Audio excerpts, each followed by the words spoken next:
Министерот за локална самоуправа Милевски очекува наскоро мерки за општините и јавните предпријатија со кои ќе се справат со енергетската криза.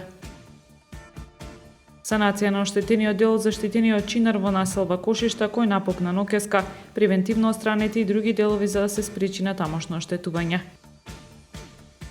Кај Трпејца расчистена голема подводна депонија за грижувачки однос од кон Охридското езеро. Од езерските води извадена поголема количина неразличен отпад. Представници од Хидробиолошки завод и Здружение за екологија Комен Локо Охрид учествуваа во креирање на нови наставни предмети за високообразовни институции на Балканот. Времето утре сончево со мала до умерена облачност и температура во интервал од 12 до 24 степени. Следевте една минута вести на Охрид Нјуз.